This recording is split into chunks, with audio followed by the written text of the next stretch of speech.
नाज़रीन, वज़ीर-ए-आज़म पाकिस्तान ने अज इजलास में किया कि इतिहाद के बगैर कोई भी कौम जी वड्डे चैलेंजेस का मुकाबला नहीं कर सकती। नाल उन्होंने भी कहा कि सियासी इस्तेहकाम जोड़ा उहदे नाल ही मुआशी इस्तेहकाम जुड़िया। तो दूजी तरफ अगर सियासी सूरत हाल वेखने तो बानी PTI की रिहाई वास्ते एक फोर्स जी है वो बनाई जा रही है, मैंबरशिप भी ओपन है। हुण वफाकी आईनी अदालत जी उन्होंने वो नोटिस भी लिया तो वज़ीर आला KP को 10 रोज़ के अंदर अंदर जवाब भी मंगया कि भी दसो कि क्या आइन के मुताबिक है और क्या सूबाई काबीना ने दी मंजूरी दी है। तो इस हवाले नाल चोई साहब को चलने कि मुल्क के सियासी इस्तेहकाम जोड़ा है वो किस तरह मुमकिन है और सियासी जमातों को इस करंट क्राइसिस के किस तरह का रोल प्ले करना चाहिए। चौधरी साहब, सियासी सूरत हाल की मैं हुण गल कर लईए। देखो, गल अगर तो असी एक थ्योरी नूं असी कहने थ्योरी एक कि जिहड़ा पोलीटिकल जिहड़ी स्टेबिलिटी है ये होनी चाहिए है, ये तो बिल्कुल ठीक है गल कि होनी चाहिए, क्यों नहीं होनी चाहिए। लेकिन अगर असी पाकिस्तान के उत्ते सूरत हाल नूं वेख रहे हैं इस वक्त की जिहड़ी सूरत हाल है ਉਹਦੇ अंदर अगर प्राइम मिनिस्टर साहब ने सियासी इस्तेहकाम की कोई गल की है तो उन्होंने थोड़ा जिहा अगर मेरा ख्याल है कि यह भी वजाहत कर देंगे कि किहड़ी वो महसूस कर रहे हैं कि सिर्फ अगर PTI की अनरैसट नूं फील कर रहे हैं या जिहड़ी तहरीक तहफ़्फ़ुज़ आइन के कुछ लोग ने या उन्होंने कुछ उन्होंने उन्होंने पोलीटिकल के हवाले नाल कहना पिया या उन्होंने जिहड़ी पिछले दिनों कुछ उलमा दे नाल गुफ्तगू हुई तो उस गुफ्तगू तो बाद जिहड़ा सोशल मीडिया के उत्ते कुछ चीज़ां आईयां तो उन्होंने कर रहे हैं। बेहतरीन पॉइंट है कि वज़ीर-ए-आज़म ने दसना चाहिए सी कि सियासी अदम इस्तेहकाम किस तरह नज़र आ रहा है कि उहदी की मुराद है, ताकि सानू असी तजिया जिहड़े कर रहे हैं असी चीज़ां नूं जिहड़े दे रहे हैं सानू पता तो लगे ना कि भी तुसीं ये गल क्यों कीती है, इहदी वजह की है, किहड़ा एडा मसला बन गया। क्योंकि बज़ाहिर तो सानू कोई ऐसी चीज़ नज़र नहीं आ रही, क्योंकि देखो मुस्लिम लीग नून, पीपल्स पार्टी, MQM ये गवर्नमेंट दे विच शामिल ने, ठीक है ना। उस तो बाद जिहड़ी PTI है वो KP दे विच गवर्नमेंट दे विच मौजूद है, ठीक है ना। इंज जिहड़ी आप पार्टी वो भी बाप पार्टी वो भी उहदे अंदर मौजूद ने, सारियां एक डेमोक्रेटिक पैरामीटर के अंदर मौजूद ने। तो वो अगर समझ रहे हैं कि जिहड़ी PTI की तरफों हो रही है तो वो मेरा जितों तक तजिया है तो वो तो एक पार्टी है ना, सिर्फ सवाए एक पार्टी या जमात इस्लामी की गल कर लो। लेकिन जमात इस्लामी भी कोई ऐसा तो वो नहीं कोई तुहाडे वास्ते अदम इस्तेहकाम पैदा कर रही। तो जे तुसी एवें ही मतलब कि जिहड़ा असीं कहने में टुल्ला मारिया एवें चलदे हैं जिवें गल बराए गल मूँह च गल आई कि सियासी इस्तेहकाम भी होना चाहिए। तो मैं तो इहो जी एक चीज़ ही उन्होंने समझ रहा कि जिवें वो अक्सर वो शबाना रोज़ मेहनत दा कर देंदे ने ना, तो कदे कदे हबीब जालब दा शेर पढ़ के इनकलाबी बनने की कोशिश करते हैं। तो मेरा ख्याल है कि ये भी सियासी दौर साढ़े मुक गए ने। जे तुसी इनकलाबी नहीं है और जेडे नहीं है तो तुहानू अपने आप नूं इनकलाबी शो करने की जरूरत की है? तुहानू पुछया किसी ने कि तुसी इनकलाबी बनना है? तुसी अगर इस कैपिटलिस्ट सिस्टम के नाल मुखलस हो तो असी तो डिमांड इहो ही करांगे ना कि तुसी एक इस कैपिटलिस्ट सिस्टम के उत्ते जिहड़ा सिस्टम है तुसी उहनूं ही ईमानदारी नाल चला लो। तुसी सोशलिज्म वास्ते ते तुसी इस्लामी इनकलाब वास्ते तुसी रियासत मदीना वास्ते ते तुहाडी मेहरबानी साडे हत्थ जुड़े जे ते तुसी जो काम करता है जो तुसी मंशूर दिता ना उहदे ते रहो। हुण गल ये आ गई कि force the no doubt Pakistan के कॉन्स्टिट्यूशन दे विच की दुनिया दी किसी भी मॉडर्न स्टेट दे अंदर जिहड़ियां भी स्टेट ने या दुनिया च अज तक जिन्नियां भी स्टेट बनियां ने, बादशाहत होवे या डेमोक्रेसी होवे आमरीयत होवे, स्टेट विदिन स्टेट नहीं हो सकती। स्टेट दे अंदर फोर्सिस उही फोर्सिस होंदियां ने जिन्होंने कॉन्स्टिट्यूशन ने इजाजत दी हुंदी है कि यह फोर्स ने और वो स्टेट दी रिप्रजेंटेटिव होंदियां ने। जिवें पाकिस्तान है, पाकिस्तान दियां मसल्ला फौज ने, पुलिस है, कांस्टेबलरी है या जिहड़ियां भी उहदे नाल जिहड़े प्राइवेट लश्कर ने बने हुए कि फलाना लश्कर तो ढींग लश्कर यह जिहड़े ने ये नॉन स्टेट एक्टर ने ये किसी रियासत दीयां बुनियादां नूं खोखला करन दा बायस बनदे ने। वैसे चोई साहब जी तुसीं गल कीती पहले भी लश्कर दे नाम बड़े नाम रखे जांदे, बड़े लश्करां दे नाम दे नाल रखदे ने। अभी यह फलानी फोर्स आ गई, यह फलाना मजहब दे नाम दे उत्ते आ गई। ईवन तुसीं ये देखो कि स्टूडेंट यूनियन जिहड़ियां ने वो मजहब के नाम दे नाल मसालिक के नाम दे नाल स्टूडेंट यूनियनां ने। तुसीं ये दसो कि जिहड़ियां जामियात विच मसलकां दे नाम दे उत्ते यूनियनां बन जाणगियां, वो बच्चे जिहड़े ने तुसीं उहनां नाल नेकी करदे पे हो या उहनां दा बेड़ा गर्क कर रहे हो? उस मुल्क दा तुसीं अच्छा कर रहे हो या उस मुल्क दा बेड़ा गर्क कर रहे हो? उहदे जिहड़े माशरी या समाजी इकदार दे तारो पौध तुसीं बखेर रहे हो इधर कानून खामोश है, इंतजामिया खामोश है। कानून मौजूद है, इंतजामिया खामोश है, साडे रिप्रजेंटेटिव खामोश ने। एनजी जिहड़ी है यूथ रिहाई फोर्स भी जो कानून मौजूद है और तुसी उस कानून के तहत हल्फ लए हुए ने। वजीर आला केपी वजीर आला तो इस वास्ते बने ने ना कि उन्होंने हल्फ लिया है और वो मुंतखब होए ने उस कॉन्स्टिट्यूशन के तहत। अगर वो मुंतखब ना होए होन तो वजीर आला किस तरह हो सकते हैं? ठीक है ना। ਉਹਨੂੰ ਸਰਕਾਰੀ ਖਜ਼ਾਨੇ 'ਚ ਉਹਨਾਂ ਦੀ ਮਿਨਿਸਟਰੀ ਨੂੰ, ਉਹਨਾਂ ਦੇ ਵਜ਼ੀਰ ਆਲਾ ਨੂੰ ਪੈਸੇ ਮਿਲਦੇ ਨੇ, ਉਹਨਾਂ ਨੂੰ ਤਨਖਾਹਾਂ ਦਿੱਤੀਆਂ ਜਾ ਰਹੀਆਂ ਨੇ। ਕਾਬੀਨਾ 'ਚ ਵੀ ਨਵੇਂ ਅਰਕਾਨ ਵੀ ਸ਼ਾਮਲ ਕਰਨ ਲੱਗੇ ਨਵੇਂ, ਚਲੋ ਜੀ ਇਹ ਉਹਨਾਂ ਦਾ ਰਾਈਟ ਹੈਗਾ, ਉਹ ਆਪਣੇ ਨਵੇਂ ਅਰਕਾਨ ਰੱਖ ਸਕਦੇ ਨੇ, ਉਹ ਰੱਖਣ ਅਗਰ ਜ਼ਰੂਰਤ ਸਮਝਦੇ ਨੇ, ਇਹਦੇ 'ਚ ਕੋਈ ਇਤਰਾਜ਼ ਨਹੀਂ, ਕਾਨੂੰਨ ਨੇ ਉਹਨਾਂ ਨੂੰ ਇਜਾਜ਼ਤ ਦਿੱਤੀ। ਇਤਰਾਜ਼ ਤੇ ਕੋਈ ਨਹੀਂ, ਕਿਉਂਕਿ ਬਾਨੀ ਪੀਟੀਆਈ ਆਪ ਕਹਿੰਦੇ ਸਨ ਕਾਬੀਨਾ ਮੁਖਤਸਰ ਹੋਣੀ ਚਾਹੀਦੀ। ਉਹ ਬਾਨੀ ਜਾਣੇ ਤੇ ਉਹਦੇ ਬੱਚੇ ਜਾਣਨ ਤੇ ਉਹਦਾ ਸਾਡਾ ਤੇ ਕੰਮ ਨਹੀਂ ਨਾ। ਅਗਰ ਕਾਨੂੰਨ ਇਜਾਜ਼ਤ ਦਿੰਦਾ ਹੈ ਤੇ ਉਹ ਠੀਕ ਹੈ। ਤੇ ਗੱਲ ਹੈਗੀ ਕਿ ਕਾਨੂੰਨ ਉਹ ਕਿਸ ਤਰੀਕੇ ਦੇ ਨਾਲ ਫੋਰਸ ਦੇ ਜ਼ਰੀਏ ਕਹਿੰਦੇ ਨੇ ਜੀ ਅਸੀਂ, ਤੁਸੀਂ ਕਿਹਾ ਜੇਲ੍ਹ ਦੇ ਉੱਤੇ ਹਮਲਾ ਕਰਨਾ, ਤੁਸੀਂ ਕਿਹਾ ਆਪਣੇ ਮੁਖਾਲਫੀਨ ਦੇ ਉੱਤੇ ਹਮਲਾ ਕਰਨਾ। ਅਗਰ ਤੁਸੀਂ ਇਹ ਕੰਮ ਕਰੋਗੇ ਤੇ ਤੁਹਾਡੇ ਨਾਲ ਉਸੇ ਤਰੀਕੇ ਨਾਲ ਨਿਪਟਿਆ ਜਾਏਗਾ, ਫਿਰ ਜਿਸ ਤਰ੍ਹਾਂ ਐਂਟੀ ਸਟੇਟ ਕੂਵਤਾਂ ਨਾਲ ਨਿਪਟਿਆ ਜਾਂਦਾ। ਫਿਰ ਤੁਸੀਂ ਰੋਵੋਗੇ, फिर कहोगे कि अगर पुलिस हमें मारेगी तो हम इनकलाब कैसे लेके आएंगे, फिर तुसी ये नारा मारोगे।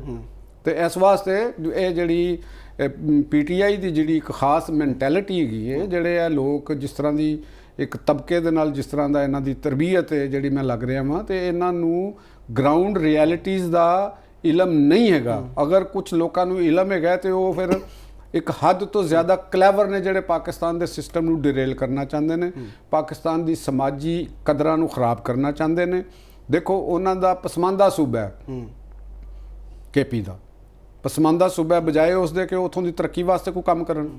सूबाई हुकूमत जिहड़ियां जिम्मेदारियां अदा करदियां ने, तुसी देखो ना कि केपी दे विच चले जाओ, कोई वड्डी तुसी खुद जाके देख लो कि उत्थे तुहानूं बगैर नंबर प्लेटां तो मोटरसाइकिलों के नंबर प्लेट तुहानूं नहीं मिलणगे, रक्शियां दे नंबर तुहानूं कोई नहीं मिलणगे, गड्डियां दे नंबर कोई नहीं मिलणगे, ट्रैक्टर ट्रालियां दा ते नंबर अल्लाह दे फजल नाल है ही नहीं ना।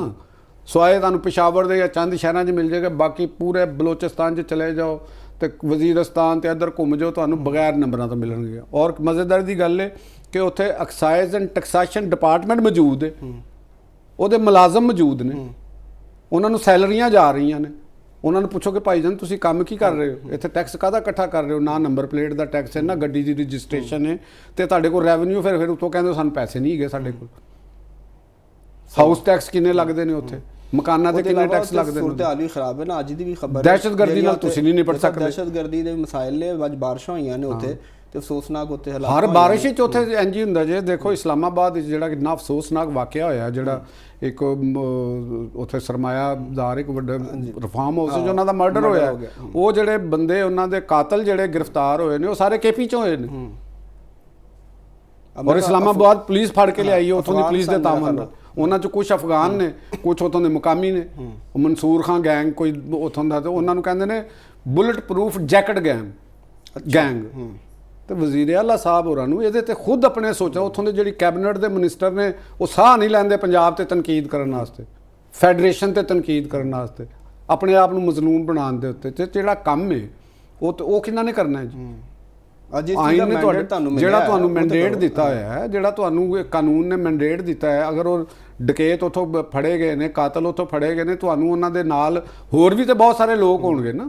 ਬਿਲਕੁਲ, ਤੁਸੀਂ ਉਹਨਾਂ ਦੇ ਬਾਰੇ 'ਚ ਕਿਉਂ ਨਹੀਂ ਗ੍ਰਿਫਤਾਰੀਆਂ ਕਰਦੇ? ਛੋਟੇ ਛੋਟਾ ਸੂਬੇ ਦਾ ਮਤਲਬ ਇਹ ਥੋੜ੍ਹਾ ਹੈਗਾ ਕਿ ਤੁਸੀਂ ਆਪਣੇ ਮੁਲਕ ਆਪਣੇ ਸੂਬੇ ਦੇ ਅੰਦਰ ਆਪਣੀਆਂ ਜ਼ਿੰਮੇਦਾਰੀਆਂ ਨਾ ਪੂਰੀਆਂ ਕਰੋ, ਉੱਥੇ ਕਾਤਲਾਂ ਨੂੰ ਆਜ਼ਾਦੀ ਹੋਵੇ, ਉੱਥੇ ਜੋ ਜੇਬ ਕਤਰਾ ਉਹਨੂੰ ਆਜ਼ਾਦੀ ਹੋਵੇ, ਗੱਡੀਆਂ ਚੋਰੀ ਉੱਥੇ ਚਲੀਆਂ ਜਾਣ ਤੇ ਕਿਸੇ ਨੂੰ ਕੋਈ ਪਤਾ ਨਹੀਂ। ਤੇ ਇਸ ਤਰ੍ਹਾਂ ਦਾ ਕੰਮ ਨਹੀਂ ਮੁਲਕ ਦੇ ਵਿੱਚ ਚੱਲਦਾ। ਦੁਨੀਆ ਦੇ ਛੋਟੇ ਤੋਂ ਛੋਟੇ ਮੁਲਕ ਦੇ ਅੰਦਰ ਅਗਰ ਦੇਖੋ ਉੱਥੇ ਅਮਰੀਕਾ ਦੇ ਵਿੱਚ ਅਗਰ ਛੋਟੀ ਤੋਂ ਛੋਟੀ ਰਿਆਸਤ ਵੀ ਹੈ ਨਾ, ਤੇ ਉੱਥੇ ਵੀ ਅਮਨ ਉਹ ਅਮਾਨ ਹੈ, ਉੱਥੋਂ ਦੀ ਵੀ ਜ਼ਿੰਮੇਦਾਰੀ ਪੂਰੀ। ਠੀਕ ਹੋ ਗਿਆ ਚੋ ਸਾਹਿਬ, ਇਹ ਤਾਂ ਹੋ ਗਿਆ ਔਨ ਗਰਾਊਂਡ। ਠੀਕ ਹੈ, ਕਿਉਂਕਿ ਅਸੀਂ ਸਿਆਸੀ ਇਸਤਹਿਕਾਮ ਦੇ ਉੱਤੇ ਗੱਲ ਕਰ ਰਹੇ ਤੇ ਸੋਸ਼ਲ ਮੀਡੀਆ ਤੇ ਵੀ ਇੱਕ ਚੋ ਸਾਹਿਬ ਬੜਾ ਤੂਫਾਨ ਹੈ। ਔਰ ਉੱਥੇ ਜਿਹੜੇ ਨੈਰੇਟਿਵਸ ਨੇ ਡਿਫਰੈਂਟ ਕਿਸਮ ਦੇ ਉਹ ਫਲੋਟ ਕੀਤੇ ਜਾਂਦੇ ਨੇ। ਹਰ ਕੋਈ ਜਿਹੜੀ ਗੱਲ ਹੁੰਦੀ ਉਹਦੇ ਤੇ ਇੱਕ ਫੇਕ ਔਰ ਨਿਊਜ਼ ਔਰ ਡਿਸਇਨਫੋਰਮੇਸ਼ਨ ਵਗੈਰਾ ਜਿਹੜੀ ਮਿਸਇਨਫੋਰਮੇਸ਼ਨ ਫੈਲਾਈ ਜਾਂਦੀ ਹੈ। ਤੇ ਇਸ ਵਕਤ ਸਿਆਸੀ ਇਸਤਹਿਕਾਮ ਵਾਸਤੇ ਸੋਸ਼ਲ ਮੀਡੀਆ ਜਿਹੜਾ ਵੇ ਉਹਨੂੰ ਅਸੀਂ ਕਿਸ ਤਰੀਕੇ ਨਾਲ ਜ਼ਿੰਮੇਦਾਰ ਨਹੀਂ? ਦੇਖੋ ਇਹ ਗੱਲ ਜਿਹੜੀ ਹੈ ਨਾ ਬੜੀ ਇੰਪੋਰਟੈਂਟ ਹੈਗੀ ਹੈ। ਇਹਦੇ 'ਚ ਕੁਝ ਸਾਡੇ ਆਪਣੇ ਸਾਥੀ ਵੀ ਸ਼ਾਇਦ ਸਾਡੀ ਗੱਲ ਨੂੰ ਨਾਰਾਜ਼ ਹੋਣਗੇ ਤੇ ਇਜ਼ਹਾਰੇ ਰਾਏ ਦੀ ਗੱਲ ਦੇ ਉੱਤੇ ਵੀ ਆ ਜਾਂਦੀ ਹੈ। ਉਹਦੇ 'ਚ ਮੇਰਾ ਇਜ਼ਹਾਰੇ ਰਾਏ ਦਾ ਅਸੀਂ ਹਾਮੀ ਹਾਂ। ਇਹ ਗੱਲ ਨਹੀਂ ਕਿ ਵੀ ਇਜ਼ਹਾਰੇ ਰਾਏ ਆਜ਼ਾਦੀ ਹੋਣੀ ਚਾਹੀਦੀ, ਲੇਕਿਨ ਹਰ ਆਜ਼ਾਦੀ ਉਹ ਮਸ਼ਰੂਤ ਹੁੰਦੀ ਹੈ। ਠੀਕ ਹੈ ਨਾ। ਕੋਈ ਐਸੀ ਦੁਨੀਆ ਦੇ ਵਿੱਚ ਆਜ਼ਾਦੀ ਨਹੀਂ ਜਿਹੜੀ ਮਸ਼ਰੂਤ ਨਾ ਹੋਵੇ। ਠੀਕ ਹੈ ਨਾ ਜੀ। ਮੇਰਾ ਸੱਚ ਹੋ ਸਕਦਾ ਹੈ ਕਿ ਉਹ ਤੁਹਾਡੀ ਨਜ਼ਰ 'ਚ ਸੱਚ ਨਾ ਹੋਵੇ। ਅਸੀਂ ਜਿਸ এনवायरमेंट 'ਚ ਰਹਿ ਰਹੇ ਹਾਂ ਉੱਥੇ ਦਾ ਸੱਚ ਹੋ ਸਕਦਾ ਯੂਰਪੀਅਨ ਸੁਸਾਇਟੀ ਦੇ ਵਿੱਚ ਉਹ ਸੱਚ ਨਾ ਸਮਝਿਆ ਜਾ ਰਿਹਾ ਹੋਵੇ। ਠੀਕ ਹੈ ਨਾ। ਤੇ ਗੱਲ ਹੈਗੀ ਕਿ ਤੁਸੀਂ ਆਜ਼ਾਦੀ ਉਨੀ ਹੀ ਯੂਜ਼ ਕਰਨੀ ਹੈ ਜਿੰਨੀ ਤੁਹਾਨੂੰ ਮਾਸ਼ਰੇ ਦੀਆਂ ਕਦਰਾਂ ਇਜਾਜ਼ਤ ਦਿੰਦੀਆਂ ਨੇ। ਸਾਡੀਆਂ ਮਜ਼ਹਬੀ ਤਾਲੀਮਾਤ ਔਰ ਮਸਲਕੀ ਜਿਹੜੀਆਂ ਲੋਕਾਂ ਦੀ ਜਿਹੜੀ ਜਜ਼ਬਾਤ ਹੈ ਉਹਨਾਂ ਦਾ ਸਾਹਮਣੇ ਰੱਖਣਾ, ਉਹਨਾਂ ਦੀ ਰਿਸਪੈਕਟ ਕਰਨੀ, ਉਹਨਾਂ ਨੂੰ ਕਰਨੀ। ਸਿਨਫੀ ਮਾਮਲਾਤ ਯਾਨੀ ਜੈਂਡਰ ਡਿਫਰੈਂਸ ਯਾਨੀ ਖਵਾਤੀਨ ਦੇ ਹਵਾਲੇ ਨਾਲ ਮਰਦਾਂ ਦੇ ਹਵਾਲੇ ਨਾਲ ਅਸੀਂ ਸਾਰੇ ਮਾਵਾਂ ਭੈਣਾਂ ਨੇ। ਇਹ ਤਾਂ ਨਹੀਂ ਕਿ ਮੇਰੀ ਮਾਂ ਤੇ ਮੇਰੀ ਮਾਂ ਹੈ ਤੇ ਬਾਕੀ ਦੀ ਮਾਂ ਸਾਡੀ ਨਹੀਂ ਮਾਂ, ਅਸੀਂ ਉਹਦੀ ਜਿਸ ਤਰ੍ਹਾਂ ਮਰਜ਼ੀ ਤੋਹੀਨ ਕਰੀ ਜਾਈਏ ਜਾਂ ਉਹਦੇ ਬਾਰੇ ਜਿਸ ਤਰ੍ਹਾਂ ਮਰਜ਼ੀ ਜੁਮਲੇ ਕੱਸ ਦਈਏ ਤੇ ਕੋਈ ਡਰ ਨਹੀਂ, ਕਿਉਂਕਿ ਸਾਡਾ ਉਹਦੇ ਨਾਲ ਰਿਸ਼ਤਾ ਨਹੀਂ। It's not good thing. ਇਹ ਕਾਨੂੰਨ ਨਹੀਂ ਇਜਾਜ਼ਤ ਦਿੰਦਾ। ਕਾਨੂੰਨ ਤੁਹਾਨੂੰ ਰਿਸਪੈਕਟ ਦਿੰਦਾ ਹੈ ਕਿ ਅਗਰ ਸਿਨਫਨ ਮੁਖਾਲਫ ਹੈ, ਕੋਈ ਵੀ ਸਿਨਫ ਹੈ, ਤੁਹਾਨੂੰ ਬੋਲਦੇ ਹੋਏ ਲਿਖਦੇ ਹੋਏ ਗੁਫ਼ਤਗੂ ਕਰਦੇ ਹੋਏ ਤੁਹਾਨੂੰ ਹਿਫਜ਼ ਮਰਾਤਬ ਦਾ ਖਿਆਲ ਰੱਖਣਾ, ਤਸ਼ਬੀਹਾਤ ਉਹ ਇਸਤਾਰੇ ਇਸਤੇਮਾਲ ਕਰਦੇ ਹੋਏ ਤੁਹਾਨੂੰ ਚੀਜ਼ਾਂ ਦੀ ਡਿਗਨਿਟੀ, ਉਸ ਚੀਜ਼ਾਂ ਦਾ ਦੀ ਜਿਹੜਾ ਕੱਦ ਕਾਠ ਹੈ ਉਸ ਹਵਾਲੇ ਨਾਲ ਮੱਦੇ ਨਜ਼ਰ ਰੱਖਣਾ ਪਏਗਾ ਬੋਲਣ ਵਾਲੇ ਨੂੰ। ਔਰ ਸੋਸ਼ਲ ਮੀਡੀਆ ਦੇ ਉੱਤੇ ਜਿਹੜੀ ਲਾ ਮੁਹਾਲਾ ਬਿਲਾ ਵਜ੍ਹਾ ਦੀ ਜਿਹੜੀ ਹਰ ਐਰਾ ਗੈਰਾ ਨੱਥੂ ਖੈਰਾ, ਇਹਦਾ ਮਤਲਬ ਇਹ ਨਹੀਂ ਕਿ ਮੈਂ ਉਹ ਨੱਥੂ ਖੈਰੇ ਦੀ ਇਨਸਾਨੀ ਜਿਹੜੀਆਂ ਕਦਰਾਂ ਨੇ ਉਹਦੇ ਖਿਲਾਫ ਹਾਂ, ਲੇਕਿਨ ਉਹ ਨੱਥੂ ਖੈਰਾ ਨੂੰ ਵੀ ਇਲਮ ਹੋਣਾ ਚਾਹੀਦਾ ਹੈ। ਠੀਕ ਹੈ ਨਾ। ਟੌਮ ਐਂਡ ਹੈਰੀ ਨੂੰ ਵੀ ਇਲਮ ਹੋਣਾ ਚਾਹੀਦਾ ਹੈ ਕਿ ਵੀ ਅਸੀਂ ਕਿਸ ਤਰ੍ਹਾਂ, ਸਾਡੀ ਕੀ ਵੈਲਿਊਜ਼ ਨੇ, ਕੀ ਚੀਜ਼ਾਂ ਨੇ, ਉਹਨਾਂ ਦੇ ਉੱਤੇ ਵੀ। ਵਰਨਾ ਸਾਡੇ ਤੇ ਕਾਨੂੰਨ ਨਾ। ਗੁਲ ਖਾਨ ਨੂੰ ਵੀ ਪਤਾ ਹੋਣਾ ਚਾਹੀਦਾ ਕਿ ਮੈਂ ਜਿਹੜਾ ਨਾ ਕਿੰਨਾ ਕੁ ਕੰਮ ਕਰਨਾ ਔਰ ਕਿੰਨਾ ਨਹੀਂ ਕਰਨਾ। ਇਸ ਵਾਲੇ ਨਾਲ ਸਾਡੇ ਇੱਕ ਦੋਸਤ ਹੈ ਡੀਜੀ ਮੈਮਰਾ ਲਾਹੌਰ ਦੇ ਨਾ, ਉਹ ਕਹਿੰਦੇ ਨੇ ਕਿ ਅੱਲਾਹ ਤਾਲਾ ਨੇ ਇਨਸਾਨ ਨੂੰ ਇੰਨਾ ਕੀ ਆਜ਼ਾਦ ਪੈਦਾ ਕੀਤਾ, ਫਰੀडम ਆਫ ਸਪੀਚ ਤੇ ਗੱਲ ਹੋਈ ਸੀ ਨਾ, ਤੇ ਇੰਨਾ ਹੀ ਆਜ਼ਾਦ ਪੈਦਾ ਕੀਤਾ ਕਿ ਉਹਦੇ ਸੱਜੇ ਖੱਬੇ ਦੋ ਫਰਿਸ਼ਤੇ ਚੈੱਕ ਐਂਡ ਬੈਲੈਂਸ ਵਾਸਤੇ ਰੱਖੇ ਨੇ। ਤੇ ਉਹਨੇ ਕਿਹਾ ਬਾਉਂਡਰੀਜ਼ ਜਿਹੜੀ ਤੁਸੀਂ ਗੱਲ ਕਰ ਰਹੇ ਹੋ ਕਿ ਹਦੂਦੋ ਕਯੂਦ ਮੌਜੂਦ ਨੇ, ਉਹਦੇ ਹਿਸਾਬ ਨਾਲ ਨਹੀਂ। ਦੇਖੋ ਦੁਨੀਆ 'ਚ ਕੋਈ ਵੀ ਕਨਸਟੀਟਿਊਸ਼ਨ ਕਿਉਂ ਬਣਦਾ ਹੈ? ਵਾਈ ਕਨਸਟੀਟਿਊਸ਼ਨ ਬਣਾਉਣ ਦੀ ਸਾਨੂੰ ਕੀ ਜ਼ਰੂਰਤ ਹੈਗੀ? ਉਹ ਇਸੇ ਵਾਸਤੇ ਬਣਦਾ ਹੈ ਨਾ ਕਿ ਵੀ ਚੀਜ਼ਾਂ ਦਾ ਕਲੀਅਰ ਹੋ ਜਾਵੇ, ਵਾਜ਼ੇ ਹੋ ਜਾਏ ਕਿ ਕਿਸੇ ਨੇ ਕਿਹਨੇ ਕੀ ਕਰਨਾ। ਅਸੀਂ ਆਪਣੇ ਘਰ ਦੇ ਅੰਦਰ ਵੀ, ਅਸੀਂ ਆਪਣੇ ਘਰ 'ਚ ਰਹਿੰਦੇ ਹਾਂ, ਸਾਡੇ ਬੱਚੇ ਨੇ, ਬੱਚੀਆਂ ਨੇ, ਵਾਲਦਾ ਹੈ, ਚਾਚਾ ਹੈ, ਤਾਇਆ ਹੈ, ਆਂਦੇ ਤੇ ਹਰ ਇੱਕ ਦੀ ਇੱਕ ਆਪਣੀ ਆਪਣੀ ਤਕਰੀਮ ਦੇ ਉਹਦੇ ਹਿਸਾਬ ਨਾਲ ਕਰਨਾ। ਤੇ ਗੱਲ ਅਸੀਂ ਕਰ ਰਹੇ ਸੀ ਲਸ਼ਕਰਾਂ ਦੀ। ਪ੍ਰਾਈਵੇਟ ਲਸ਼ਕਰ ਖਾਸ ਤੌਰ ਤੇ ਪਾਕਿਸਤਾਨ ਦੇ ਅੰਦਰ ਜਿਹੜੀਆਂ ਦੀਨ ਦੇ ਨਾਂ ਦੇ ਉੱਤੇ ਤਨਜ਼ੀਮਾਂ ਜਮਾਤਾਂ ਬਣੀਆਂ ਨੇ, ਮਦਾਰਸ ਦੇ ਜ਼ਰੀਏ ਉਹਨਾਂ ਦੇ ਫੰਡਿੰਗ ਜਾਂ ਪੈਸੇ, ਲਸ਼ਕਰੀ ਉਧਰ ਵੀ ਆਉਣਾ ਚਾਹੀਦਾ, ਕੱਲਾ ਇਹ ਨਹੀਂ। ਹਾਂਜੀ। ਇਹ ਜਿਹੜੀ ਉਹ ਬਣਾ ਰਹੇ ਨੇ ਨਾ ਇਮਰਾਨ ਖਾਨ ਰਿਹਾਈ ਫੋਰਸ ਵਾਲੇ ਨਹੀਂ। ਅਗਰ ਪਾਕਿਸਤਾਨ ਦੀ ਕਨਸਟੀਟਿਊਸ਼ਨਲ ਕੋਰਟ ਨੇ ਇਹ ਮੈਟਰ ਉਠਾਇਆ ਤੇ ਇਹਦੇ ਉੱਤੇ ਫਿਰ ਫੈਸਲਾ, ਇਹ ਜਿਹੜੇ ਮਜ਼ਹਬ ਦੇ ਨਾਂ ਦੇ ਉੱਤੇ ਜਾਂ ਦੀਨ ਦੇ ਨਾਂ ਦੇ ਉੱਤੇ ਜਿਹੜੀਆਂ ਲਸ਼ਕਰ ਕੁਸ਼ੀਆਂ ਬਣਾ ਰਹੇ ਨੇ, ਲਸ਼ਕਰ ਔਰ ਆਪਣੇ ਉਹਨਾਂ ਦਾ ਵੀ ਉਹਨਾਂ ਦੇ ਪਾਬੰਦੀ ਹੋਣੀ ਚਾਹੀਦੀ, ਉਹਨਾਂ ਦੀ ਫੰਡਿੰਗ, ਉਹਨਾਂ ਦਾ ਫਾਈਨੈਂਸਰ ਕੌਣ ਨੇ ਔਰ ਉਹਨਾਂ ਦੇ ਮਕਾਸਦ ਕੀ ਨੇ, ਵਾਜ਼ੇ ਹੋਣਾ ਚਾਹੀਦਾ ਕਿ ਇੱਕ ਸਟੇਟ ਦੇ ਅੰਦਰ ਤੁਸੀਂ ਲਸ਼ਕਰ ਕਿਉਂ ਬਣਾਇਆ ਹੈ ਇੱਕ ਆਪਣੇ ਵਾਸਤੇ। ਤੇ ਮੈਂ ਤੇ ਇਹਦੇ ਬਿਲਕੁਲ ਖਿਲਾਫ ਹਾਂ। ਕਿਸੇ ਸਟੇਟ ਦੇ ਅੰਦਰ ਇਹ ਚੀਜ਼ ਨਹੀਂ ਹੋ ਰਹੀ। ਇੰਡੀਆ 'ਚ ਵੀ ਇਹ ਕੰਮ ਹੋ ਰਿਹਾ, ਕੋਈ ਬਜਰੰਗ ਦਲ ਹੈ, ਕੋਈ ਫਲਾਨੀ ਦਲ ਹੈ ਤੇ ਢੀਂਗ ਦਲ ਹੈ। ਇਹ ਜਿਹੜੀਆਂ ਸ਼ੁਰੂ ਹੋਈਆਂ ਨੇ ਨਾ ਚੀਜ਼ਾਂ, ਇਹ ਅਲਟੀਮੇਟ ਇੰਡੀਆ ਵਾਸਤੇ ਵੀ ਨੁਕਸਾਨਦੇਹ ਹੋਣਗੀਆਂ।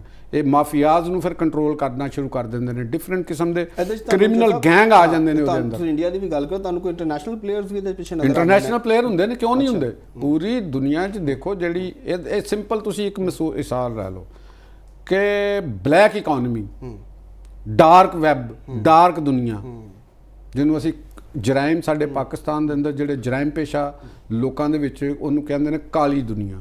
ਇਹ ਕਾਲੀ ਦੁਨੀਆ ਐਗਜ਼ਿਸਟ ਕਰਦੀ ਹੈ। ਕਾਲੀ ਦੁਨੀਆ ਆਪਣੇ ਹਮਾਇਤੀ ਵੀ ਪੈਦਾ ਕਰਦੀ ਹੈ। ਕਾਲੀ ਦੁਨੀਆ ਉਹਨਾਂ ਨੂੰ ਫੰਡਿੰਗ ਵੀ ਕਰਦੀ ਹੈ।